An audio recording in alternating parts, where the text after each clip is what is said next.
Okay, does that work?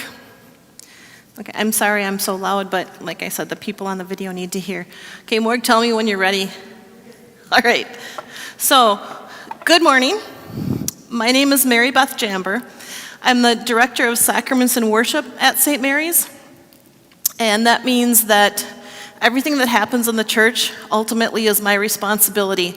I make sure that everything goes smooth for Father Talbot and for the people that are here. So sacrament prep, baptism, First Communion, confirmation, weddings, all those things. So if you're ever here on the weekend, you'll see me. Kevin, I know because I used to do faith formation. So for 16 years, I did faith formation. And then I took a hiatus from parish work for 8 years while my son was little. And then I came back in 2013 to this position. So as we go along, if you need anything at all, I've emailed you all now. That is the quickest way to reach me. With COVID and with my job, on the weekends I'm working, but I'm nowhere near a telephone or my desk. So email is the best way to reach me. And then during the week, sometimes I'm in the office, sometimes I'm at home. So, and you guys are probably more digitally inclined anyway.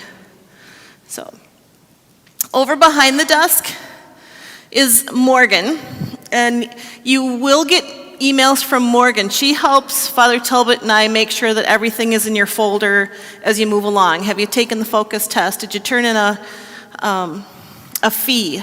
Did you, have we gotten your license? So you'll hear from Morgan about those things. Okay? So we have 10 couples this morning, 6 of you here. We have 4 on the camera. And the ones on the camera, just so you guys have confirmation of that, I've got Veronica and Nick, John and Mariah, Carly and Matthew, and Kyle and Victoria. So I do know that you guys are watching us. And if you guys that are watching have questions, just text them to me, and I'll answer them. So, wait, I want to make sure I have Kevin and Kelly. Your wedding date is June of 2021, correct? Okay. I just want to be sure I have those correct. So, what we're going to do this morning is we're going to talk a little bit about the sacrament of marriage and how it fits in with the sacraments. Then we're going to talk about how do we plan the liturgy, how do we pick readings, how do we pick people to do those readings, how do we pick the prayers that Father Talbot is going to say. And then Margie Collard and Donna Rakuski, they're 2 of our wedding coordinators. They'll be here for your rehearsal and the day of your wedding. They'll be here to talk about what to expect when you come to the rehearsal and what to expect the day of your wedding and what things they'll take care of. So it's kind of a 3-step process this morning. So first of all, how many of you grew up Catholic? Okay, now, that's unusual. Usually it's like 50-50, okay? And I think this morning we're maybe 75 or 80 of you grew up Catholic. If you are not Catholic, you are the most important ones here this morning.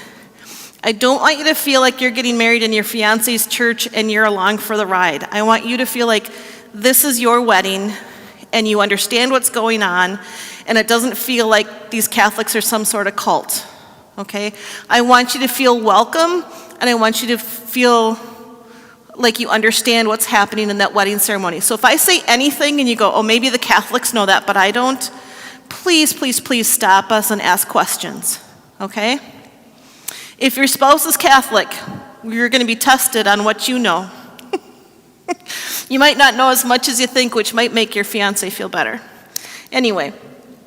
So those of you that grew up Catholic, you probably haven't thought about this since 5th grade, but the church has 7 sacraments. What are they? You know, one is marriage. Baptism, First Eucharist, confirmation, reconciliation, holy orders. There's one more. Yes, anointing of the sick. Okay? So we think of these 7 in 3 groups. Okay, the first group is sacraments of initiation. It's how we become members of the church.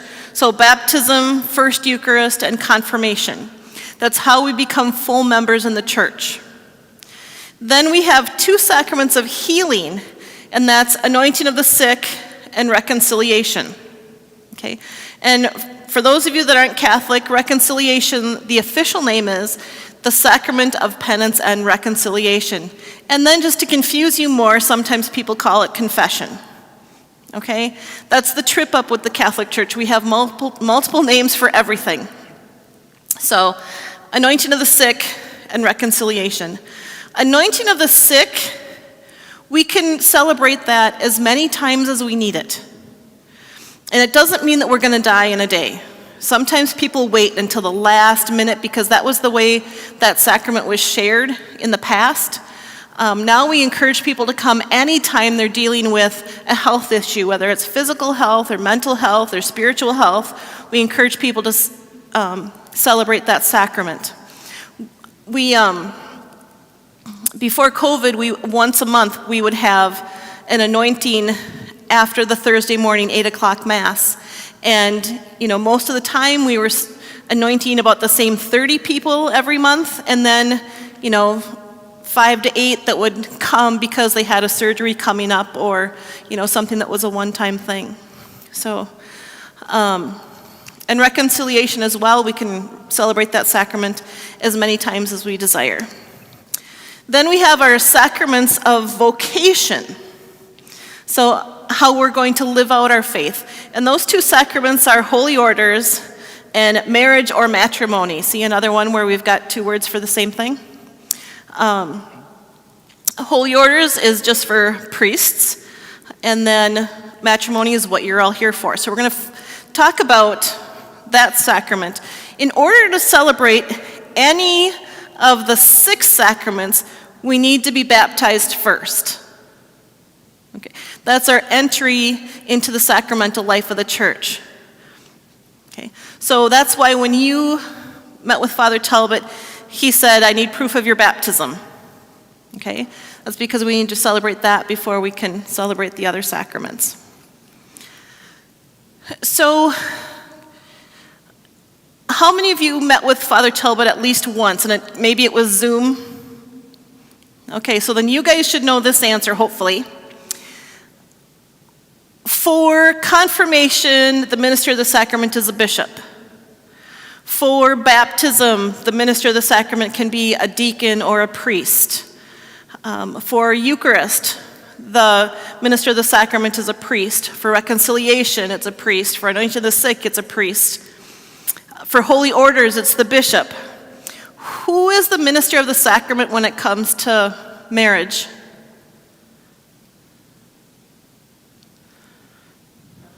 Each other. So of these 7 sacraments, this is the only one where we have the chance to be the minister of the sacrament. The priest or the deacon is there as a witness, but you are the 2 that are ministering the sacrament to each other. So whether you're Catholic or not, you actually get to be the minister of a Catholic sacrament. I think that's really cool, that this is the one and only sacrament where we're the ministers of the sacrament. So, when it comes time for the wedding, the ritual there's many rituals in the wedding, but the ritual where we become married is where we do the exchange of vows. Okay? So when you exchange your vows, this is what happens. Okay? Those words are the way that you publicly proclaim your unending love for each other and the intent to remain together for life. Okay? The love you received as a gift from God becomes a gift to the whole church and to the world. So what the church believes is that God loved you and in your heart taught you what that true, unfailing love is like, which allowed you to love another person with that same unconditional love. So because God loved you, you were able to love your spouse. Okay?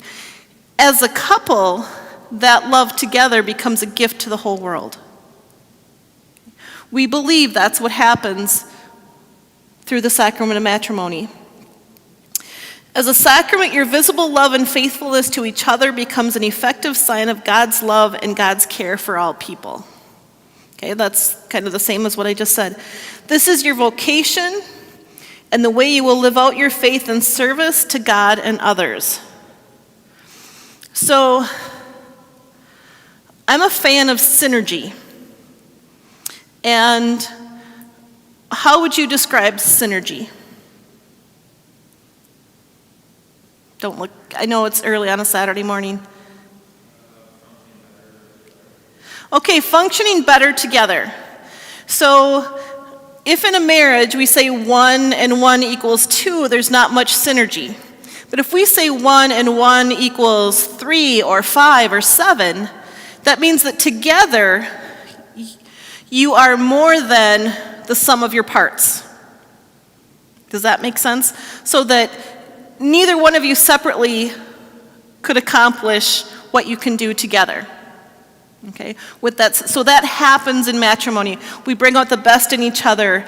We build on each other's gifts in a way that if we did that separately, it wouldn't equal what we do together. Okay? The best thing about the sacraments is that through the sacraments we receive God's grace. So if Father Talbot says to you, why do you want to get married in the church? My first answer for me would be, because I want all the grace I can get. Okay? Life isn't easy. We have a saying in the office sometimes that life isn't for wimps. So we need all the grace we can get. So through the sacrament, you're given the grace to love each other forever. You're given the grace to pass on faith to your children. And you say, well, I don't have any children yet. You are receiving that grace now so that if or when you bring children into your family, you already have that grace to raise those children in a life of faith. All right. So, those of you that aren't Catholic, one of the reasons the Catholic faith can seem kind of foreign is because we have all these rituals. At the same time, those rituals extend meaning for those of us who are used to those rituals. You know, if you go to a baptism, there's going to be water, and there's going to be a candle, and there's going to be chrism.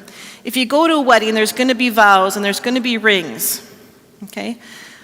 So those rituals help us express what words alone cannot. Okay? So the wedding ceremony is one of the rituals of the Catholic Church. In fact, here's everything you want to know about the rite of marriage, the ritual of marriage. Okay, it's all right there. So no matter whose wedding you go to in the Catholic Church, it's going to make sense. It's going to be familiar. At the same time, it won't be cookie cutter, and we'll get into that in a minute. So in this ritual, when you're choosing readings and thinking about what you want your wedding ceremony to express about the two of you, you want to be sure that the things that you choose express your love for each other and your love for God, because that was where your ability to love each other came from. Okay. The wedding ceremony makes you legally, publicly, and in the eyes of the church, married.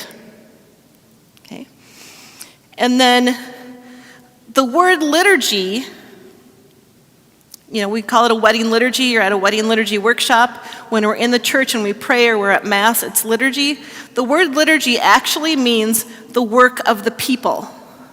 So when you invite people to come to your wedding at a Catholic church, they're not here as observers. They're here as participants in the liturgy. Okay? You may have been to friends' weddings that were at a destination or not in a church. And you might have felt like you came in, you sat down, everything happened, and then there was a party. Okay? When people come to your wedding in the church, the people that come, you want them to feel part of the work of the liturgy. You want them to know the responses. You want them to be able to, if we can sing then, sing the songs. Right now we can't sing in church. But in the Catholic wedding, the people participate. Okay? The screens behind me, anything that the people say or sing would be on the screens so that they can participate whether they're familiar with the rite or not. Okay? So, the parts of this wedding liturgy. Starting out with the gathering. So, people are coming in. The first thing you want to think about is hospitality. Okay, people aren't here as just observers. You want to welcome them. Some brides and grooms greet their guests in the gathering space as they arrive. Some brides and grooms choose their goofiest uncle and their silliest aunt to be greeters, okay? Because they know that everyone that walks through the door will be greeted with a smile and they'll get a sense of what your family's really like, okay? But you want to think about, the sheet says ushers and groomsmen and all those things on the sheet, but really think about having greeters to welcome your people. Then we have the Liturgy of the Word, which is where the readings happen up here. Okay, we share the Word of God. At the end of the Liturgy of the Word, so we hear the readings, Father Talbot does a homily. Right after that is where the rite of marriage happens. Okay? Then, if you're having a full Mass with communion, we go on to the Liturgy of the Eucharist, which takes place here at the altar. Okay? And then at the end, we have the dismissal. We send you out into the world as a newly married couple with all of our love and prayers. Okay. So, your stack of handouts.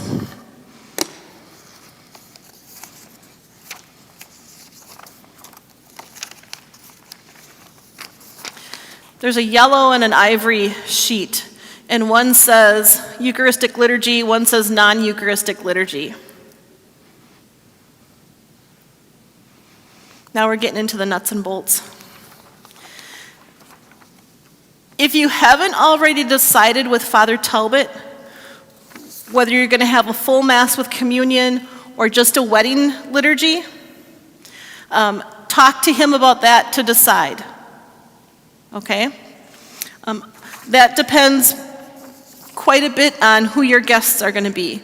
We don't want to have somebody come and, this half of the church is Catholic and this half of the church is Lutheran, so half of the people feel a little bit out of place. Okay?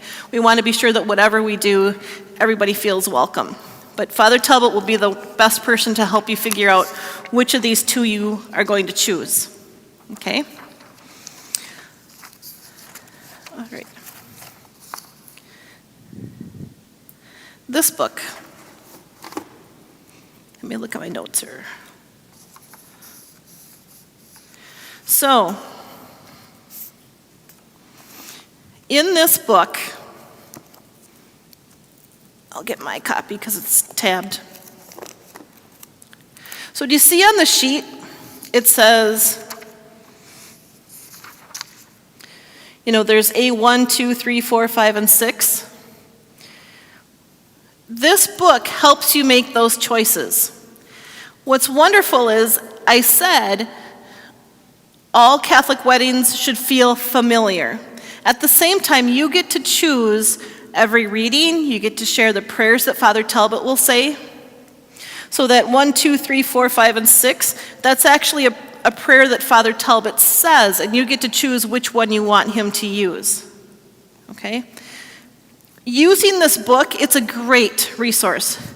So the bishops tell us what readings are most appropriate for a wedding, or they tell us what prayers we need to use for a wedding, but there's choices. So this, if you start at the very beginning, it'll say, the first reading, the purpose of the first reading, it usually comes from the Old Testament, and it'll explain what the introductory rites of the liturgy are about. Okay? So my suggestion is go through this sooner rather than later, because it will take some time.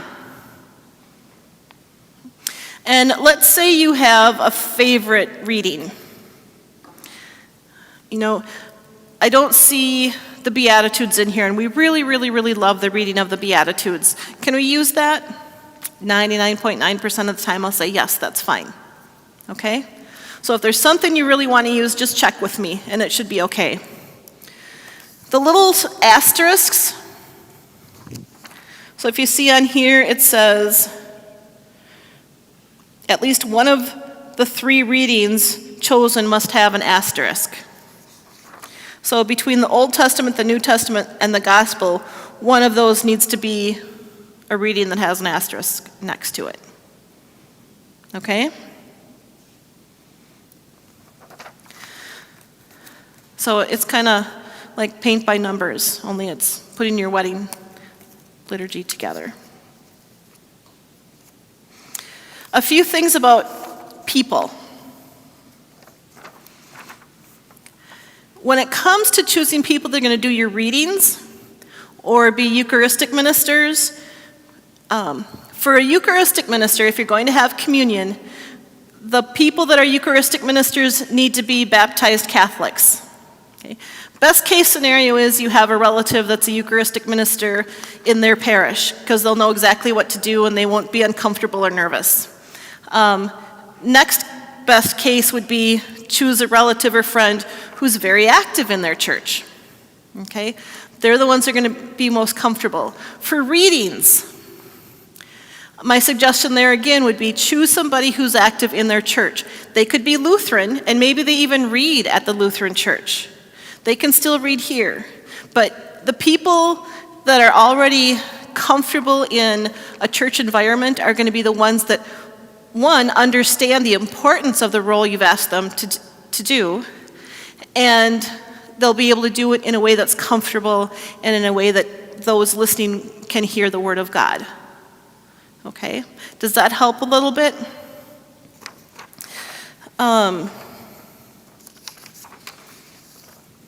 Let's see here.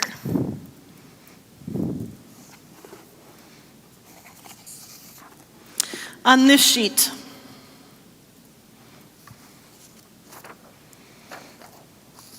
we'll talk a little bit about this sheet, and then we're going to go on to the COVID restrictions, which are going to impact everybody differently depending on when your wedding is and what in the world is going on in the United States at the time. So none of us can predict the second part. But one of the things for right now, we don't have gift bearers. We don't want people touching everything and spreading germs. So we don't have gift bearers right now. If that changes, I will email you all. Or, a month before your wedding, we can talk and figure out what has changed. And with communion, we only have bread right now, not bread and wine. Okay. So this sheet for the plans for your wedding liturgy, these need to be to me at least a month in advance. My suggestion to you is, we don't have a whole lot to do right now. Schedule some time with each other right away and say, you know what, this week we're going to spend, an hour after dinner every night this week, and we're going to get this done. It is going to take some time. My husband and I, when we were getting ready to get married, we brought this with us. We were going on vacation with my family. So we had a 4-hour drive up north, and then we had a rainy afternoon. So on the drive up there, I'm reading the book, and we're going through and choosing things. And on the rainy afternoon, we finished it up. Okay? So a chunk of time seems to work a little better, but whatever works, get it done sooner rather than later, because you don't want to do this in a rush. Okay? This too needs to be in a month in advance. You might want to wait a little bit longer on this as COVID things change. Okay, so right now you look, and if you were getting married today, you'd have 3 couples in your wedding party. Okay, right now we're lucky that our doors are open.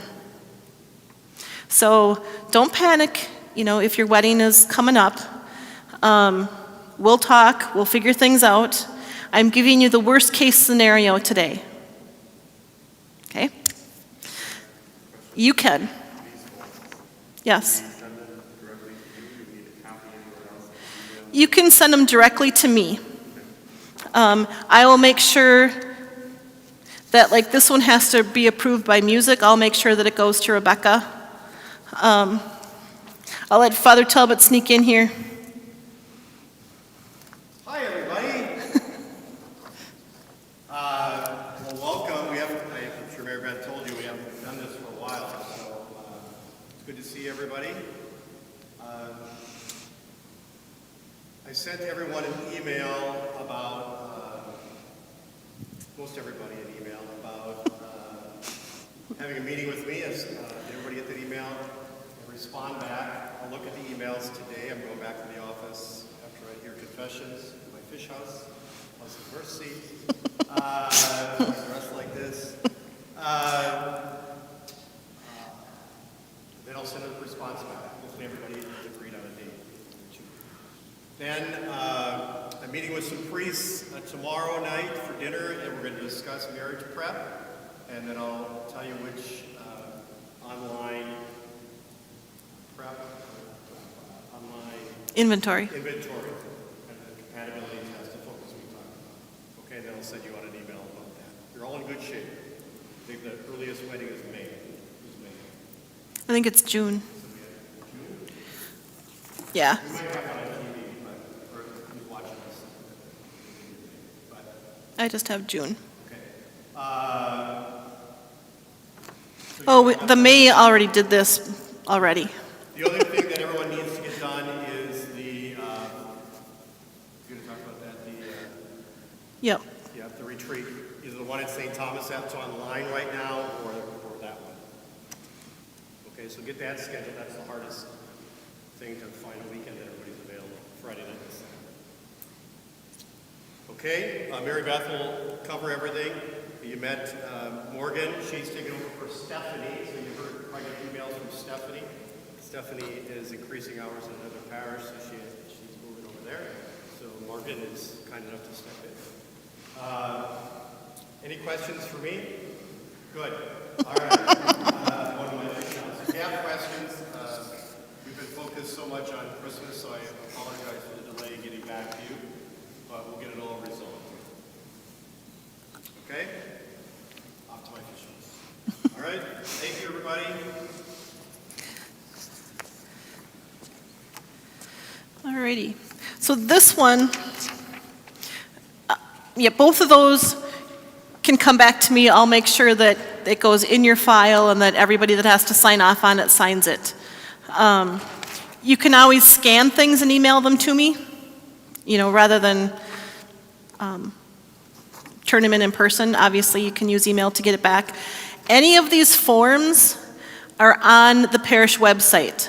So let's say you start working on this and it becomes a disaster, just print out a new one. Okay? All right. COVID protocols. Some things are not going to be a surprise because they're just state guidelines. But masks. During the wedding, the only 2 people that can go without a mask are the bride and the groom. You'll be sitting up there, so you're far enough away from everybody else. You've been with each other anyway, so it's okay if you share germs. Father Talbot will have a mask on and off at different times. If he comes down to the center aisle for your vows, he'll have his mask off so that you can hear him, but he's going to be far enough away from you that you'll be okay. Okay. If you have a parent or parents walk you in, they can have a mask off for just that time. As soon as they get to their pew, they put their mask on.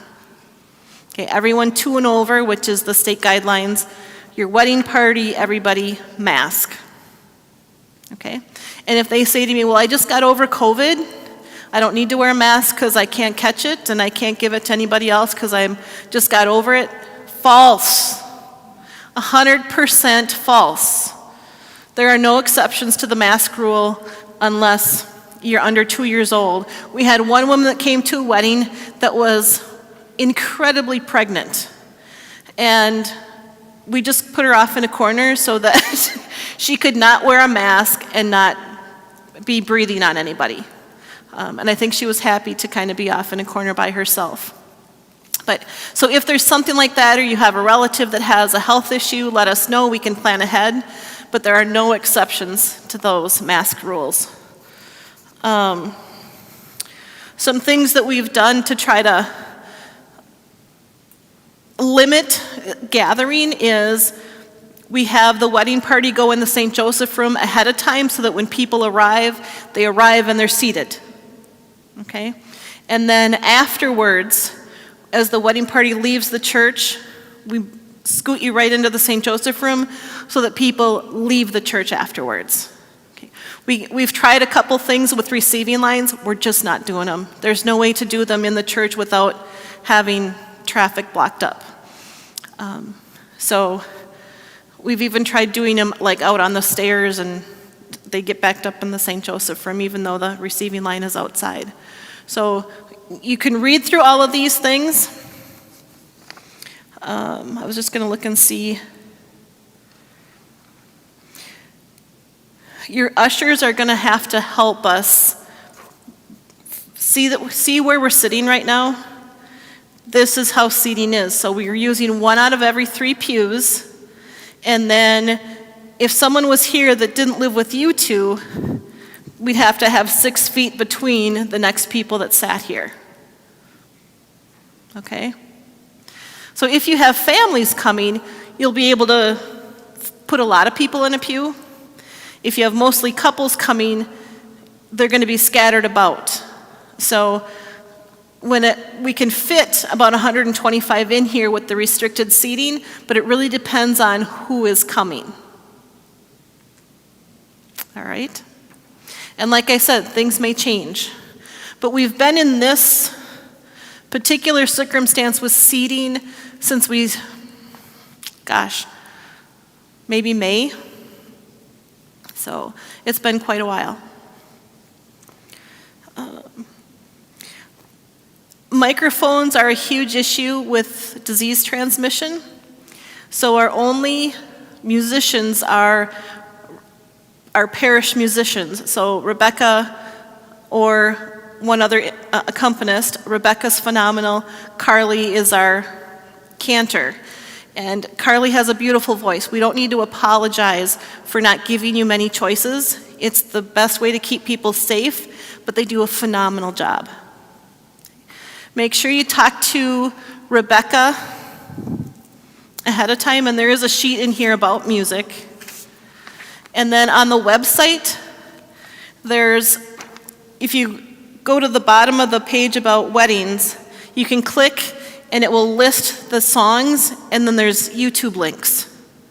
So you can listen to it's not on here because you can't click on a piece of paper. It's a lot easier if you go to the computer and click on the links on your computer. Okay, but make sure you talk to her ahead of time. One thing that's has been updated with weddings by the bishops is on your liturgy sheets.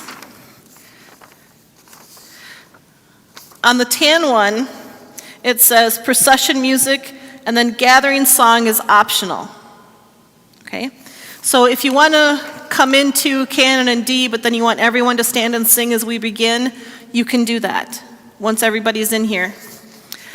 On the yellow one, if you're having communion at your liturgy, it's not an option, it's a must. So if your procession is instrumental, then before we begin with a gathering song that everyone participates in. Okay? Wanted to explain that on that sheet.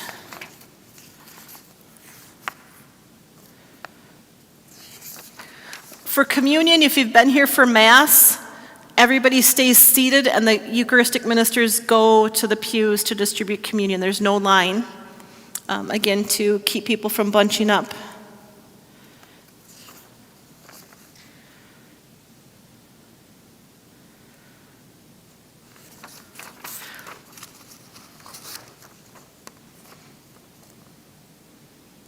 I covered most of the things on here.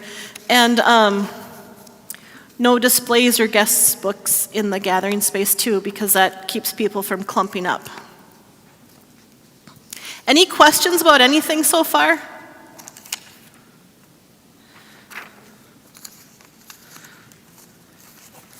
All right. Also in your packet of stuff, there's information about florists and photographers.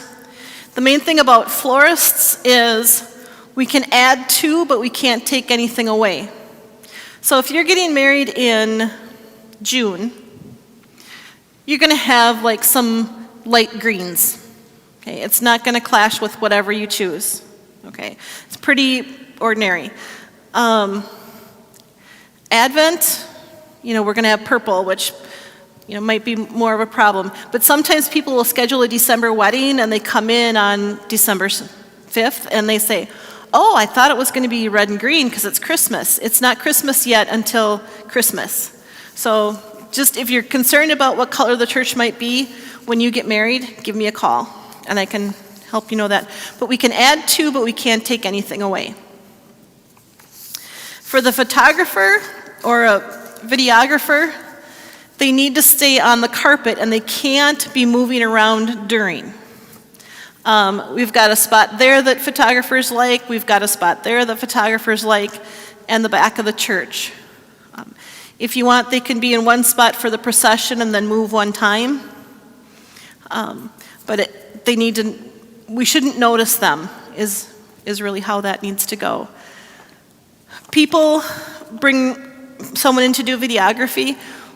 We do have the option, especially if COVID restrictions are still in place when you get married, you can have your wedding live streamed. So just like we're doing this morning, if it's live streamed, it will be someone who's good at it. Like what they're getting at home today, it's just me in a little box. If it's a wedding, they'll zoom up on your vows or put the title of the readings in or things like that. It'll show your names. It'll be a nice recording. Today is the bare minimum. So that's always an option for us to live stream that. And you guys are probably smart enough to know how to get it off of our YouTube site if you want to save it forever. That's not something I've looked into. Also, if you want it recorded, we do have a parishioner who does that for his business. He has done hundreds and hundreds of hours of volunteer work to help us be able to live stream from here. But he also has a business and he does video weddings, and I'd be happy to share his information with you if you are interested. So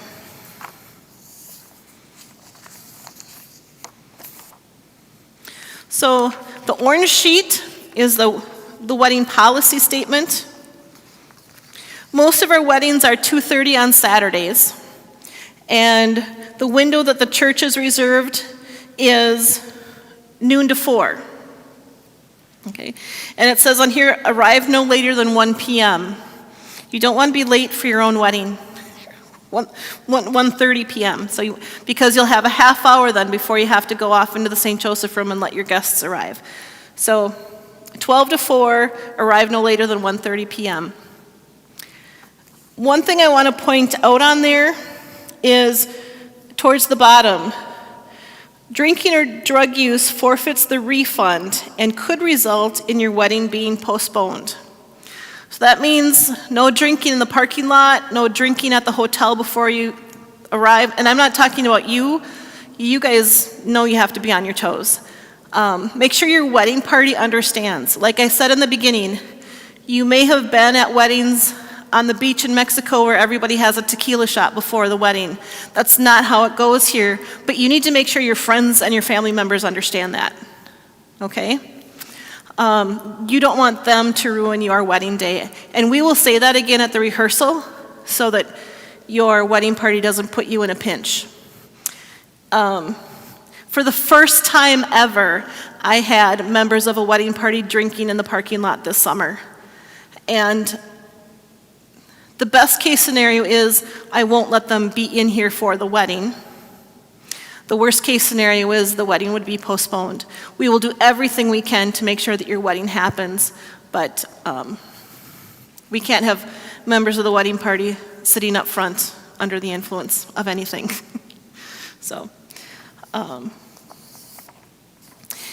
the rehearsal, Margie and Donna will tell you more about the rehearsal, but the goal sheet in here is about the rehearsal. You'll schedule the rehearsal with Father Talbot. It's usually, for most Saturday weddings, the rehearsal is on Friday night. Thursday night is an option. Sorry.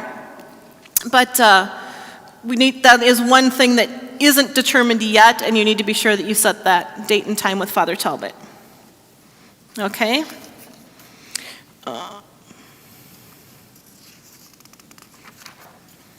See what else I have on my list. I'm almost done.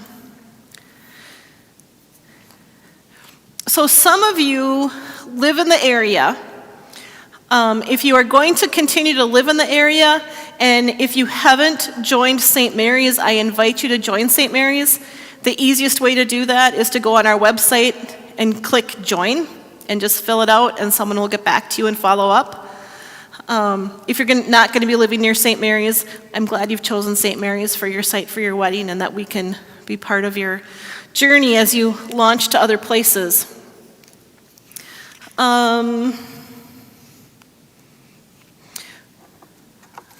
This is also in your packet. Oh, and the check sheet. What did I do with that?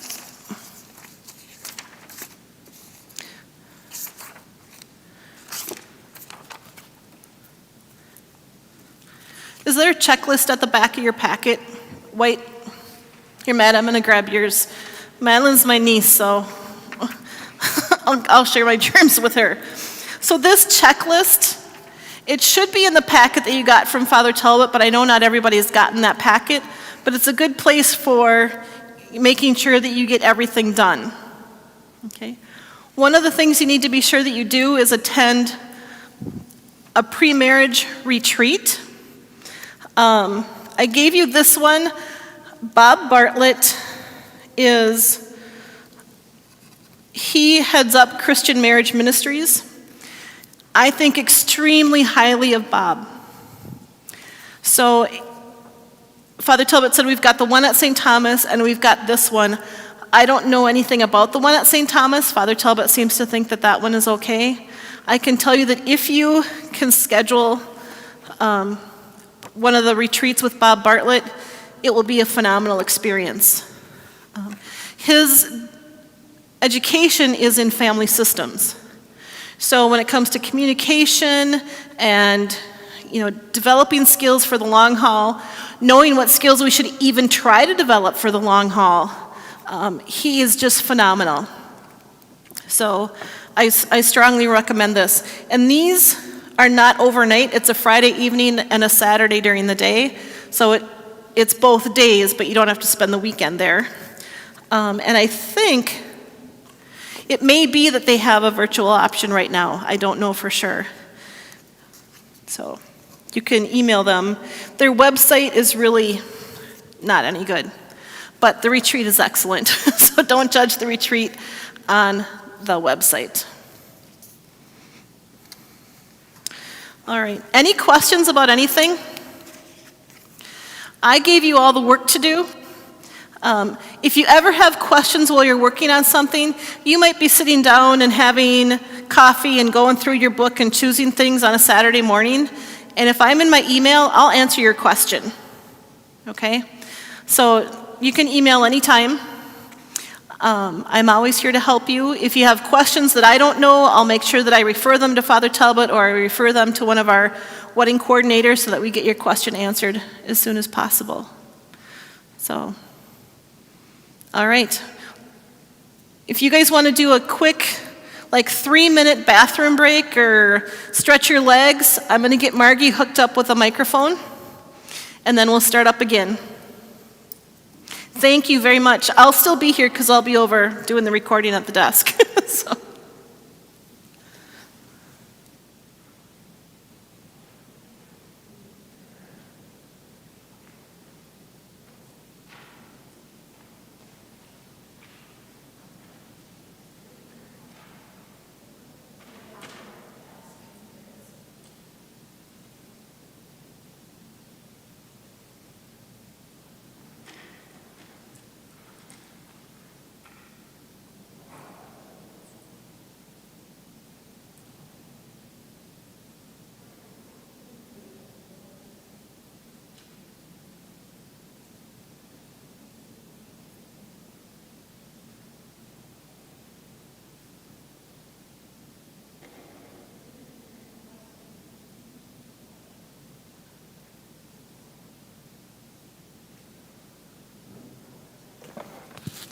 Check, 1, 2.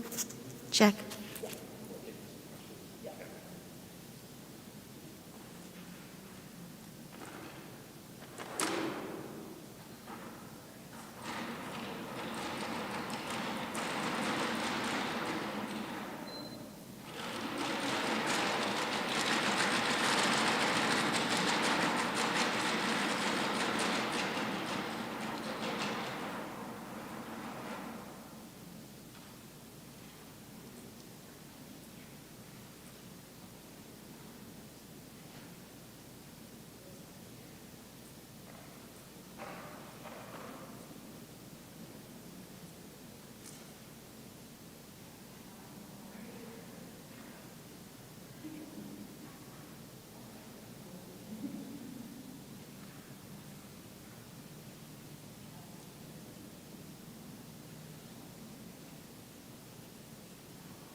Hello. Hello, everyone. Can we hear that? I'm Margie Coulard. I am one of the wedding liturgy coordinators here at St. Mary's. And my husband and I have been members here for ages and ages. I've been doing weddings and coordinating them for the last 20 years. So really enjoy having a chance to be a part of your special day. And we hope that everything will run smoothly, and I'm sure it will, because you're here today making these plans way ahead of time. They'll be in place. You can relax and move on to whatever else is on your to-do list. So glad that you're here today. Donna, do you want to say hi? Donna is our other wedding coordinator, and she has, who did you bring with you today? Father Talbot joked that she's a wedding coordinator in training. So, well, what I'm going to talk about today is there's 3 papers that I passed out to you, and this is the one I'm going to talk about first. And many of the things that I'll mention, Mary Beth might have gone through too, but it's probably not a bad idea to hear something twice, so I apologize if it's like, oh, I already knew that. And I have a packet of notes that I'm going to kind of follow so I don't forget anything. And then Donna will be at the end, and she'll share some more information with you. All right. As Mary Beth mentioned, of course, we've got requirements here for to prevent the spread of COVID. And you're doing it, you're wearing your masks. Everyone who's 2 and older wears masks. Wedding party wears masks. They can remove them just before the processional. So we'll get you lined up in the gathering space, and then masks are removed and tucked away in a pocket for the gentlemen. The ladies can just hang on to it with their flowers. Walk on down the aisle. Then you're placed here at the beginning facing the altar, and then Father will do a welcome and an opening prayer, and then he'll say, please be seated for the readings. Then at that time, the wedding party sits down and puts their masks on, and then their masks are on for the duration of the ceremony. Except there's an exception. The best man and maid of honor, when it's time for you to exchange your vows up here, they can remove their masks and come on up. Readers also will be at the ambo, at the lectern, and they remove their masks when they read. But those are the only opportunities, okay? We have 2 chairs here that are you'll be seated at. So the 2 of you will sit down here. You'll go to the top stairs for the exchange of vows. And then if you do a unity candle, that will be in front of the piano. So the only movement really that you make is coming down the aisle, going up the steps to be seated. And then if you do the unity candle, you're over there. Vows are here and back to your seats. Okay? But I do encourage you to practice steps. Now there's 3 of them. So practice steps in your gown so that you're really comfortable doing that. So it's not too scary for you. I'm kind of getting ahead of myself here, but hand sanitizer when you enter the building, maintain 6 foot physical distancing. And then there's no gathering of folks in the gathering space, so we're not using that anymore to prevent the spread of COVID.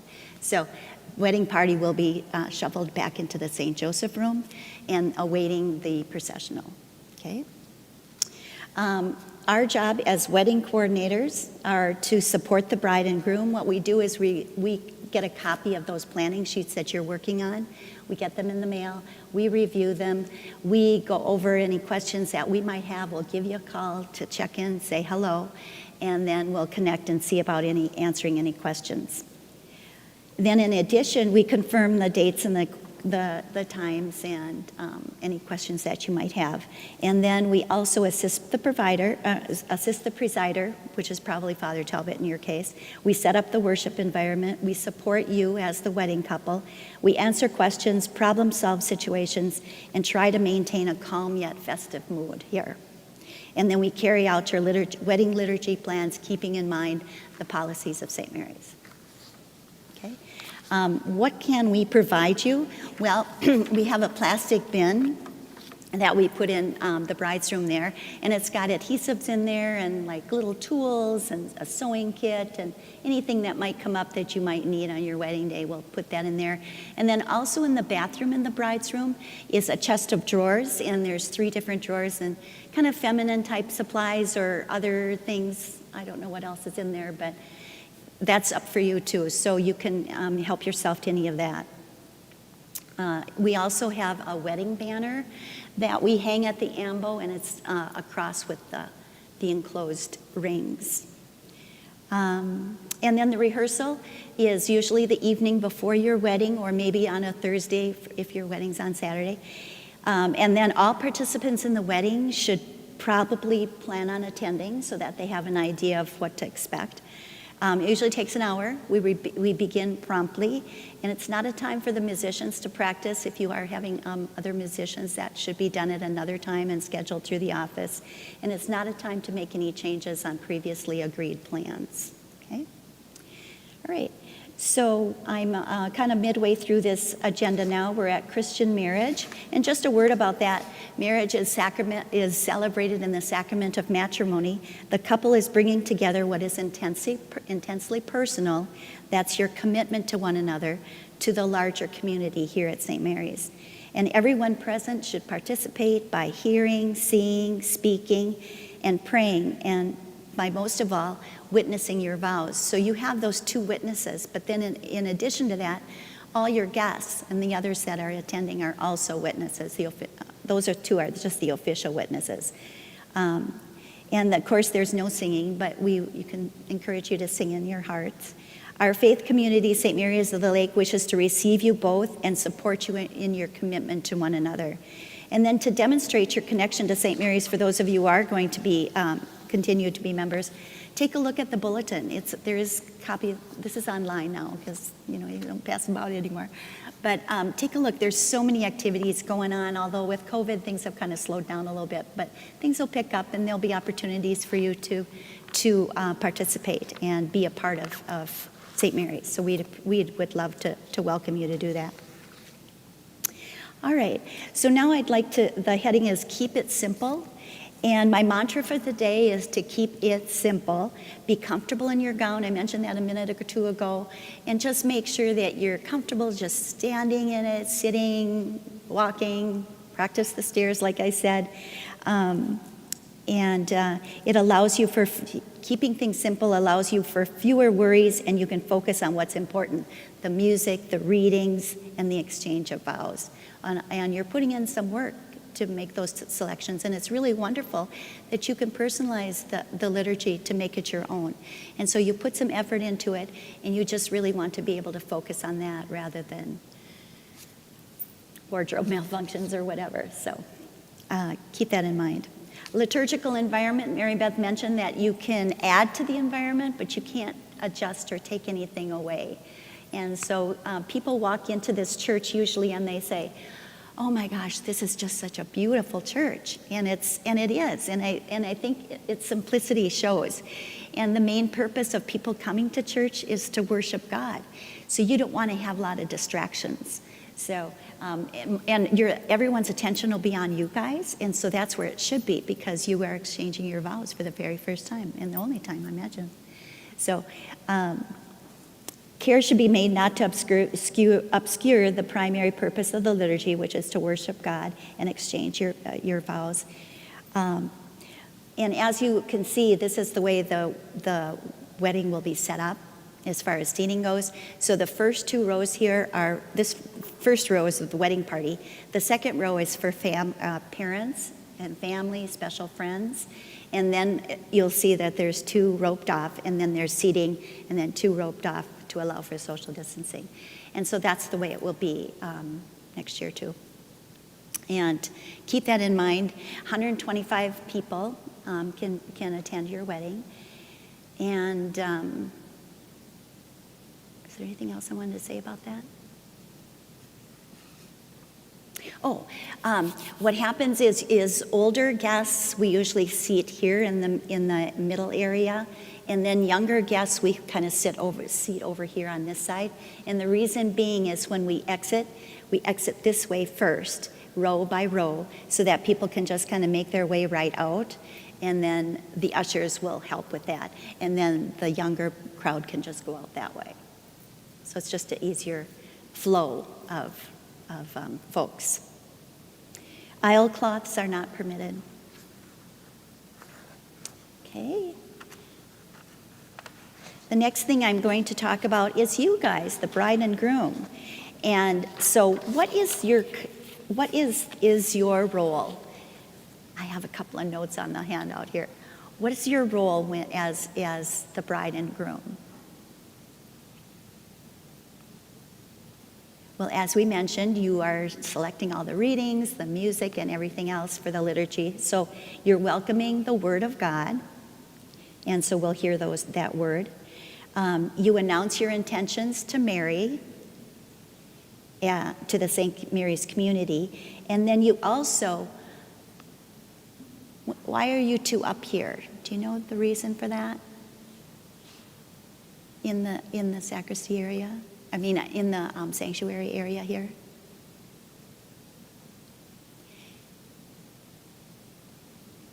Exactly. You confer the sacrament of marriage upon each other. And that's the only sacrament that happens.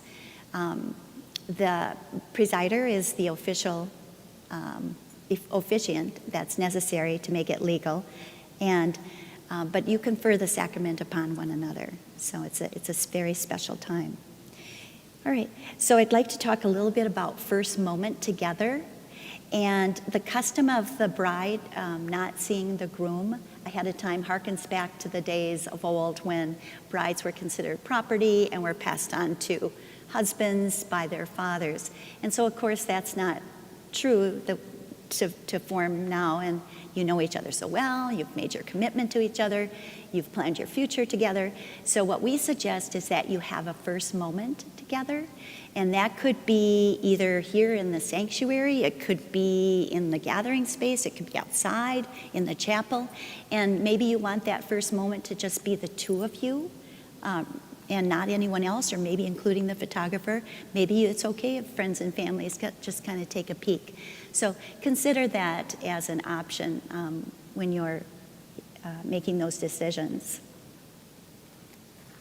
All right, so now we're going to talk about this yellow form.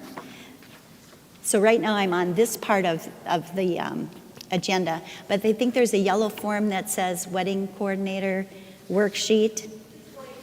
Oh, it's white. Okay, it's white. Oh, yeah, that's right. Now I remember. It looks like this with a bunch of lines on it. There's a little picture of the altar down here.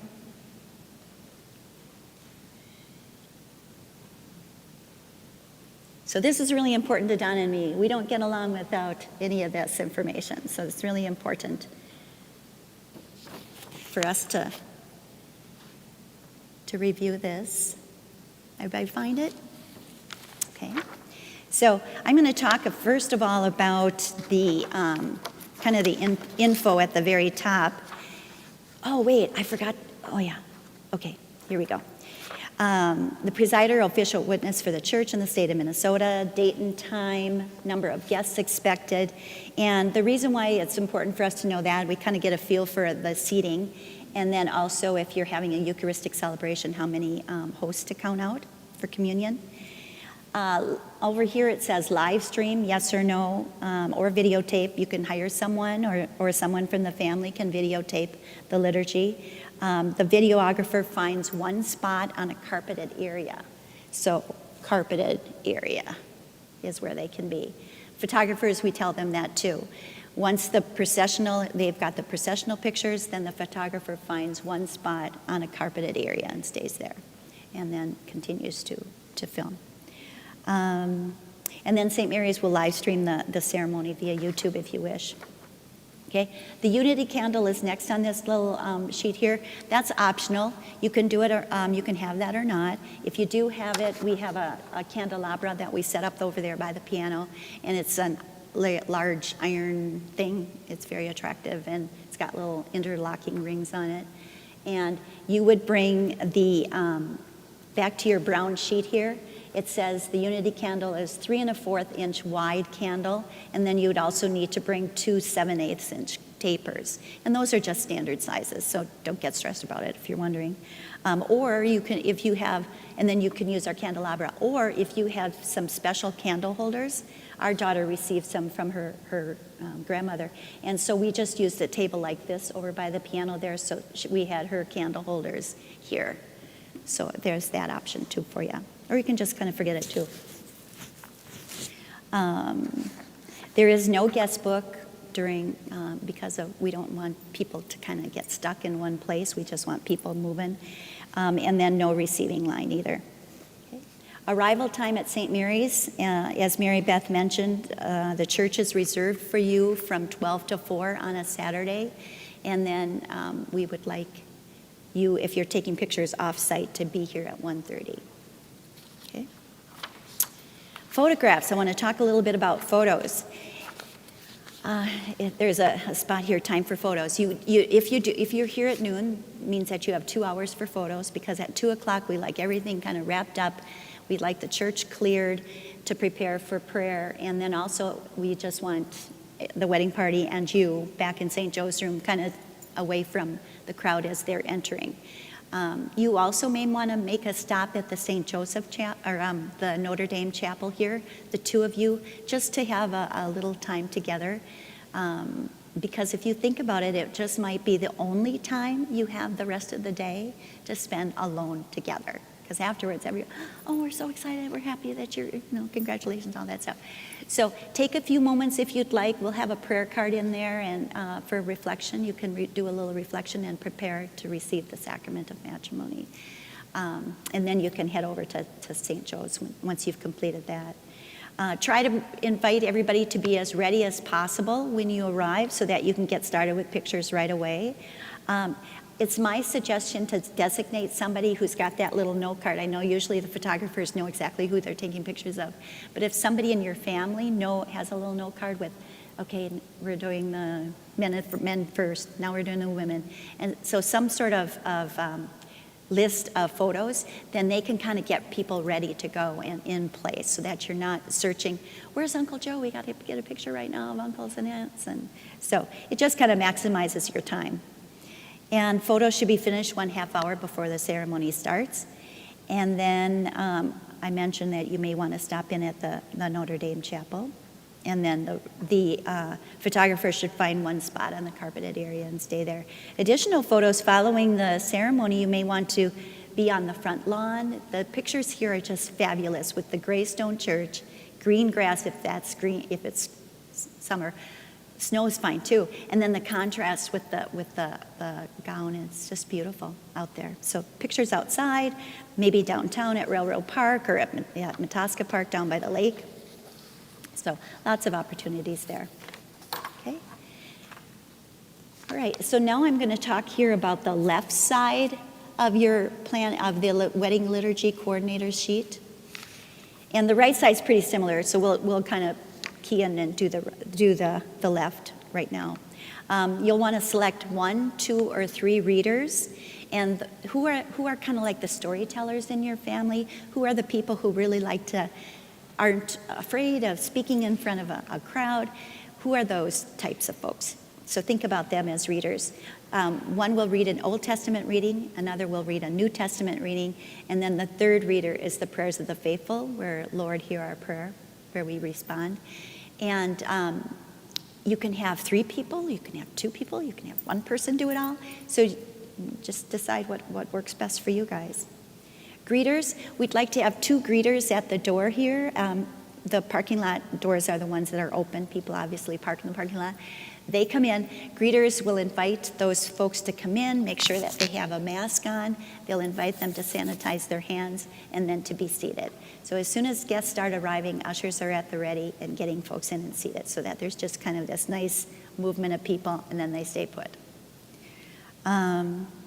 And as we talked about, the 2 of the pews are blocked off for proper distancing. And I mentioned this a little bit earlier. The younger guests are over here. The older guests are in the middle. Talked about who's sitting here in the first 2 pews.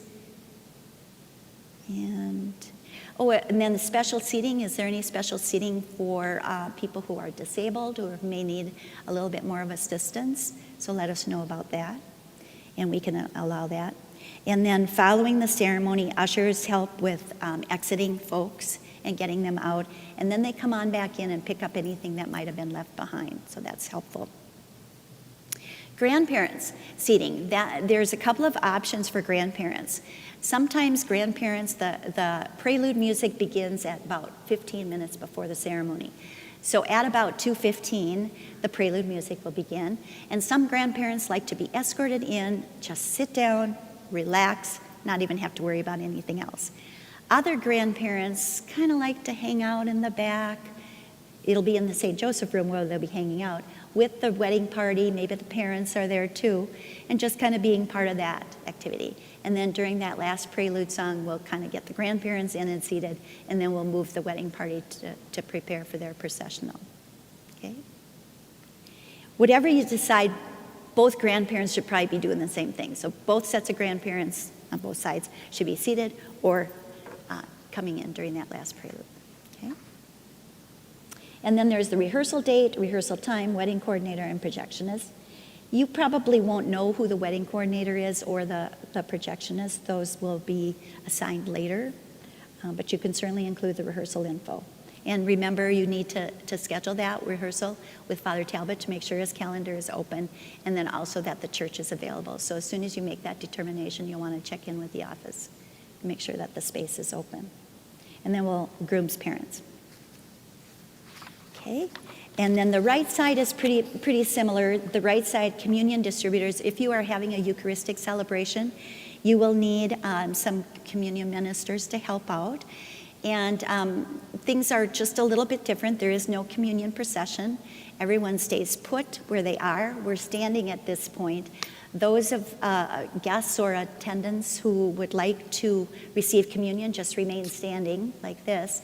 Those who are not receiving communion but may want a blessing can just indicate that with their arms like this, or just merely sit down and reflect on the marriage. The guests can just be seated. So we need 2 to 3 ministers to help out, in addition to Father Talbot distributing communion. So 2 of the ministers are hand sanitizer ministers, so they take the hand sanitizer and they walk to where the people are and give them a squirt. People rub it together. And then the person distributing communion, Father Talbot, or someone else, if there's enough guests that will be receiving communion, come by then and distribute communion. The person removes their mask, consumes the Eucharist, and then puts their mask back on. Okay? No wine is offered to the congregation.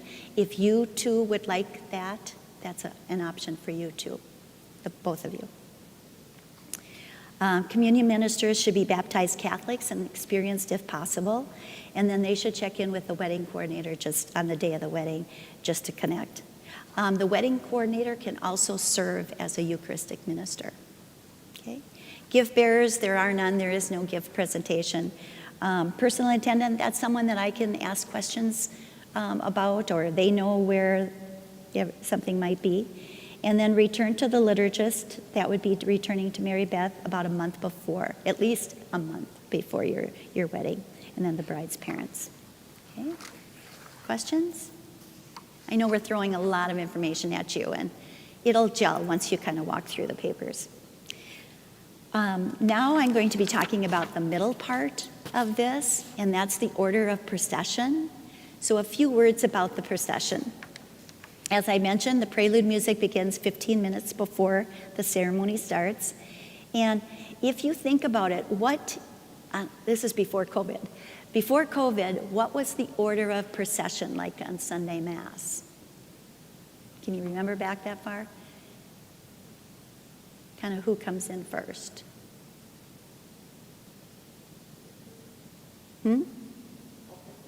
Altar servers come in, yep. There's someone that carries the cross, comes in. There's the person who is holding the book, the reader comes in. Who's the very last person to come in?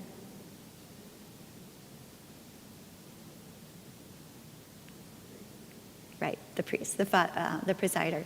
And in Catholic processions, the very most important people come in last. So the very most important people in your wedding procession are you guys.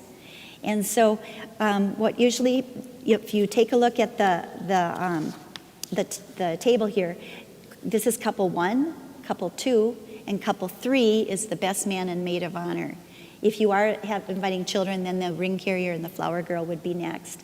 And then we have the groom, and usually it would be the groom and his parents, and then we would have the bride and her parents.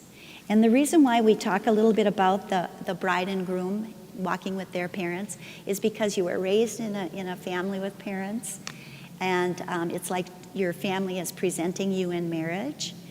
And also, it's a sacrament that takes 2 equal individuals. And so, as I said, the most important people in procession are the people at the very end. And the bride and groom are not required to wear their masks during the processional or ceremony or recessional. Okay? Backtracking a little bit, and of course, I understand that some situations, that particular order doesn't work for you. So you can check in with Father Talbot and also talk to one of us too. Just a word about children. Children are so cute when they're dressed up in their little tuxes, those little miniature tuxes and those darling little fairy dresses that girls wear. But we suggest that kids are about 3 years old to participate in a wedding. And the reason being is around 2:30 is usually nap time, so kids get a little bit antsy. It's a long day. They've been here for a while, an hour or two before. And so just keep in mind that the importance of, we don't want to be distracted by little ones. And so we want to be able to focus on your vows. So keep that in mind, okay? And then I guess I'm back to this brown agenda sheet. And of course, you may want to consider gratuities, and one for the presider, and then the projectionist, and maybe the YouTube videographer too. So, something on. All right. Any questions? And then if you flip this beige agenda sheet over, the reverse side's got all the guidelines, or more guidelines, and I think we've talked a lot about these. St. Mary's is a smoke-free building, no alcohol or drugs inside or outside of church. Church is reserved from 12 to 4. Be as ready as possible when you arrive. Everyone 2 years and up wears a mask. Use hand sanitizer when you enter the building. Maintain your social distancing. Inform guests to keep picture taking to a level that's not too distracting for prayer. Please do not throw rice, flower petals, confetti, or birdseed. If you want your little flower girls to drop the fabric flowers off, or dropping them down the aisle, that's fine, but just make sure that somebody is afterwards picking those up. St. Mary's is not responsible for lost or stolen items before, during, or after the ceremony. And this is, I'll get to that in a minute. No guest book, no easels in the gathering space. The nursery is closed due to COVID requirements. Worship aids or wedding programs are not distributed. That used to be a job of the ushers or the greeters, but we can just have them at the table and people pick up their own worship aid or their program. Bridesmaids use and tidy up the bride's room. Groomsmen can use and pick up St. Joe's room. Snacks and beverages can be served in St. Joe's room. Bring plenty of water bottles. People, sip on their water and then they leave it down. So it's important for everybody to be hydrated, no matter what time of year it is.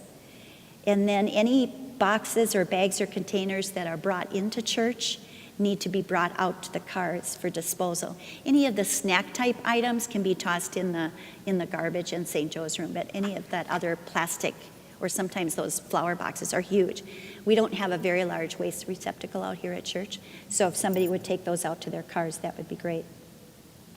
Cleanup crew, you want to designate a cleanup crew. Aunts and uncles are really good for this because everybody likes to help out on your special day.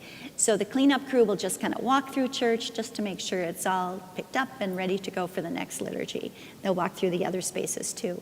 And so designating that to somebody else relieves you so that you don't have to worry about it.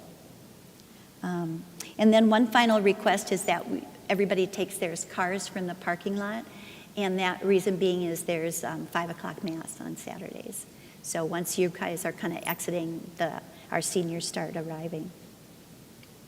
And then if all those guidelines are followed, then we'll make sure that we return your deposit check. And we'll say all these guidelines again at the rehearsal so that you don't have to be the bad person. Everybody will hear it. So, questions? Okay. Well, Donna, we're going to send it over to you here. There's a couple more handouts, and then we're ready to go.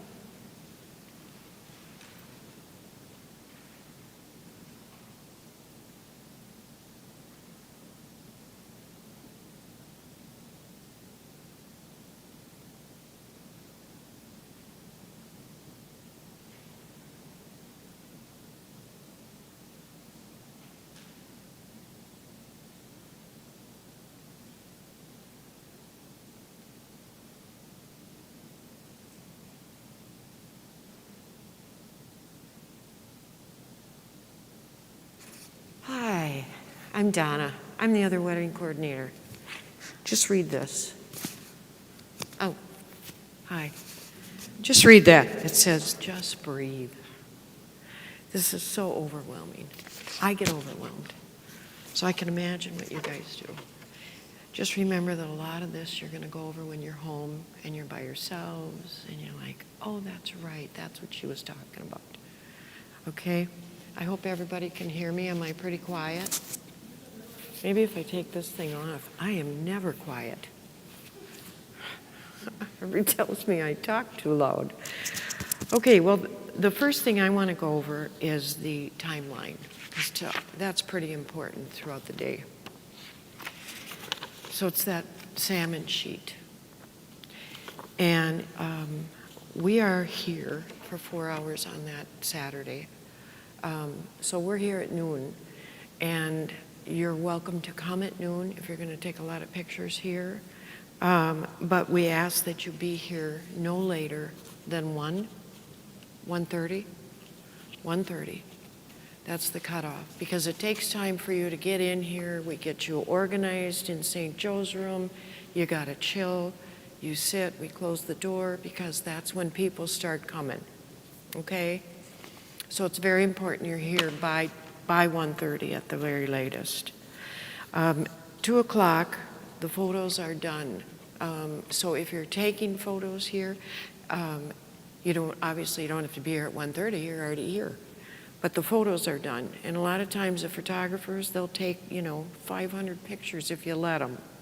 So we have to cut it off at 2 o'clock, because that's when people start coming again. So at 2 o'clock, the photos are done. We shoo the photographer out. We send all of you into St. Joe's room, close the door, and you just kind of take a break. Have some munchies, drink water, relax until we come to get you. And I don't know, did you mention about going into the chapel? Yeah, this is always a nice time. If you decide that the bride and groom want to just chill by yourselves, it'll be the only time the two of you will be alone till the end of the night. So if you do, you let us know. We'll bring you into the chapel, we'll close the door, and no one will come in. It'll be just the two of you, and you can just chill out there till we come and get you. Otherwise, you can go into St. Joe's with the bridal party and relax in there, okay? So at about 2:15, the music starts.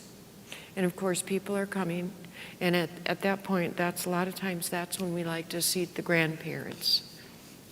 Because then they don't have to feel rushed. They sit here, they listen to music, and they just relax, if you have grandparents coming. 2:25, that's when Margie or myself will come into St. Joe's room, and we will line you up just like that sheet, the work shot. Yep, just like you have put on there. That's how we're going to line you up in there. And we're going to, at 2:30, we walk around and we come out quietly and we stop and wait. The music will stop. Father Talbot's already down here and he's waiting.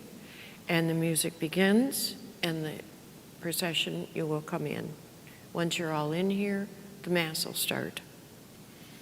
Or the service, depending on whether you have communion or not. 3:15, 3:15, 3:30, depending on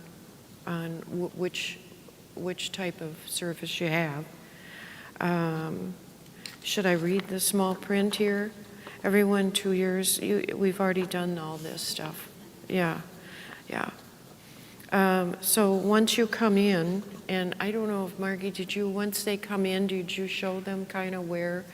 Once you come in as a couple, you'll come forward and you'll stop about here and you just bow out of respect to the altar and you'll separate.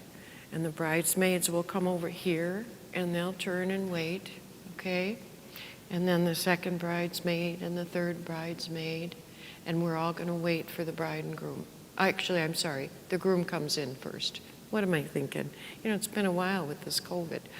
The groom comes in first with his parents and seats his parents. Then the bridal party comes in, and the groomsmen are over here, and they're waiting. And once everybody's in, then the bride comes in with her parents.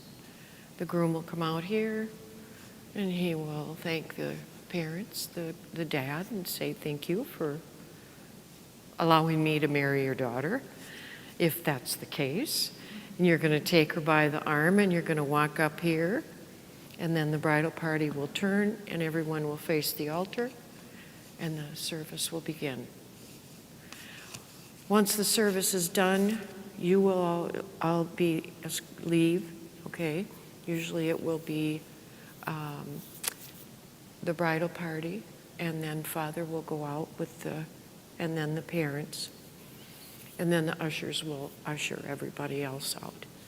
And when you get to the end, the best man, maid of honor, will follow Father Talbot to sign the paperwork, and you'll all be ushered into St. Joe's room until we can get the church emptied out of the guests. And then you're on your own. But at the end of the service, we have cleanup, and to me that's very important. I need help with the cleanup. If you're going to have programs, it's very important that we have help picking up programs, making sure nobody forgot anything. Sometimes there'll be phones, sometimes there'll be clothes or hats or whatever. All that needs to be picked up. And then, like Margie said, we need the rooms back there picked up. Once that's done, it's on to wherever you may be going, the reception, and we're good to go. And we send you off as a married couple. The other worksheet I want to go through with you is the worship aids. Now, these are the programs that you're going to put together. And this is what people will come into the church and pick up the program, and it kind of helps them follow along with the service of the Mass. And you'll see on here it shows non-Eucharistic liturgy and Eucharistic liturgy. So if you're going to have communion, that's what you're going to follow. So those are the important items that should be on your program. You're looking at me like you're not quite sure. Some people don't have programs during COVID. I've had a few weddings where they did not have programs because there's so few. You save a little money and use it on something else. Maybe help pay for the photographer, or it's your decision. But this is just a guideline for you so that you understand what you should and shouldn't have on the programs. And then there's always, usually, we want to thank our family and our friends. There's always Father Talbot as presider, the musicians. Pardon me? Yeah, and of course, the people in the wedding party. Sometimes they'll put, brother of the bride, sister of the groom type of thing after the name, so people know who they are. I found that always nice. And then also maybe you want to put, if you're having the reception, where is it going to be, and the address, directions. So there's a lot you can put on the program if you'd like also. How are we doing? Good? Okay. So I think I've covered it. I think we're good. Margie threw a lot at you, and she's really good. Me, I'm more down to the nuts and bolts. But we both love this job. I've been here, I don't know how, I should check one of these days. I'm sure it's been well over 10 years now. But we both love this job. And you think about all the stuff that you got to figure out. It really isn't as much as you think. It all comes to play. And I've never had a bad wedding. We're in God's house. Where else can you be, right? So, do you have any questions? Okay, then I guess I'm good to go too. Thank you. You have anything else? I just want to say thank you for coming this morning. You can tell Donna and Margie love this ministry to the wedding couples. They do a great job. Because of COVID, for the first time, I was at every single wedding this summer, and they were all very different, and they were all absolutely wonderful. So you're in good hands here. You don't have to worry about anything. Once you guys walk into this church, it's just smooth sailing. They know what they're doing. It'll all be okay. So don't worry about a thing. Just do what they tell you to, which is a lot easier than trying to figure out logistics. They'll keep track of everyone and make sure they're where they need to be at the right time. So one thing I wanted to say is, we spent this whole morning talking about getting ready for the wedding day. And as important as that day is, the most important day in your lives as a couple, for most of you, it's probably already happened, or you'll have more of those days that you can look at and say, wow, that really changed our life as a couple. But the fact that God has brought you together already, and you've already made this commitment to each other, that's what's really important. And the long-term relationship, as you grow together, hopefully grow old together, this is just one day, and it will be fine and it will be wonderful. But make sure that you're always thinking about the day after the wedding and the year after the wedding and 10 years after the wedding, because that really is what's important, is that we have the skills and the love and the grace to do this forever. Any questions for any of us? All right, thank you. I know you guys have been sitting for a long time. All three of us will hang out in case you have any questions. I'm just going to run and turn the live stream off, and then I'll be back in the front. But thank you very much.